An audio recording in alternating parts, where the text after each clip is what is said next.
Hello kids, how are you? I hope that you will be fine and happy. Today we will read this chapter 8 and 8 verbs. Okay, let us start now this chapter.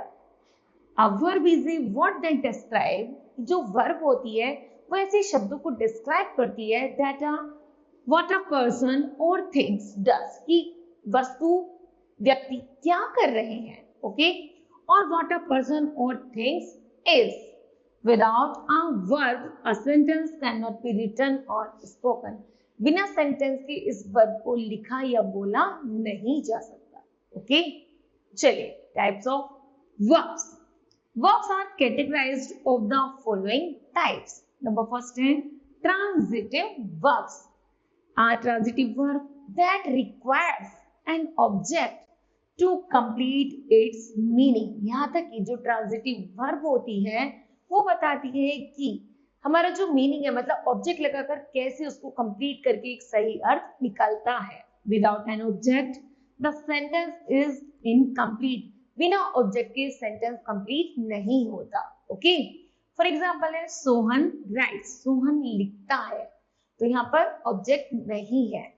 Sonali pledge. Sonali खेलती है. Okay, now kids, in this examples writes and the plays are the transitive verbs, but the sentence do not convey a full meaning. In sentences का पूरा अर्थ नहीं है.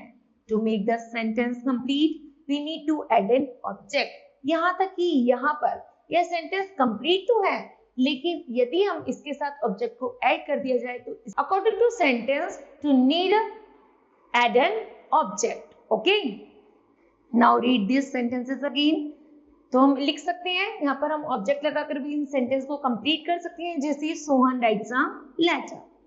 यहाँ पर लिखा था सोहन राइट्स, सोहन लिखता है, तो क्या लिखता है? सोहन राइट्स अ लेटर, एक पत्र लिखता है. उसी तरह सोनाली प्लेज, सोनाली खेलती है. हमने यहाँ पर ऑब्जेक्ट ऐड किया, जैसे Sonali plays hockey. Sonali hockey खेलती है.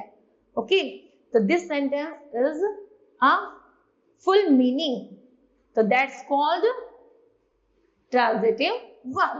Next, now the sentence make complete sense in the transitive verb. The action moves from the subject to the object. Okay. Next, intransitive verbs. Intransitive verb does not require an object to make sense. यहाँ तक कि intransitive verb में object की कोई जरूरत नहीं होती.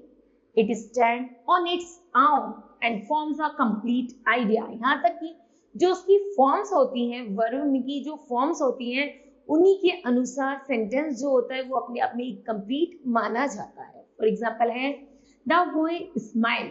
लड़का हंसा. नेक्स्ट है द सन शाइन्स. सूर्य निकलता है. Okay, now in this example the verbs make complete sense without wearing N object. Okay, चलिए, some verbs can be used both transitive and intransitively. Consider the following example. यहाँ पर है, सबसे पहले transitive है. transitive पढ़ता है he writes story. वह कहानी लिखता है. उसी तरह intransitive है he writes heatly. वह कहानी को तरीके से लिखता है या लगातार लिख रहा है. उसी तरह है the horse pulls the cart. घोड़े ने क्या करा? कार्ट को पुल किया. ही तो नेक्स्ट इंट्रांसिटिव है he drew closer to me. वह उसने ड्राइव किया, मतलब ड्राइव का सेकंड फॉर्म है ड्रू. उसने ड्रू किया क्लोजर टू मी और वह मेरे पास आया. Okay, the cat stone some food. तो इंट्रांसिटिव बनेगा the cat tap into the pot. The driver halted the train. Intransitive है we paused for a moment there. Next है the boys fly kites. Intransitive है birds soar through the sky. Okay. Next है direct object. A direct object is usually the name of something. यहाँ तक कि मुख्य रूप सबसे ज्यादा नेम को इंपॉर्टेंस दी जाती है, उसी कहते हैं हम डायरेक्ट ऑब्जेक्ट. फॉर एग्जाम्पल है जैसे रूपी, कोई भी नेम हो या फिर इंग्लिश हो, एक्सेट्रा.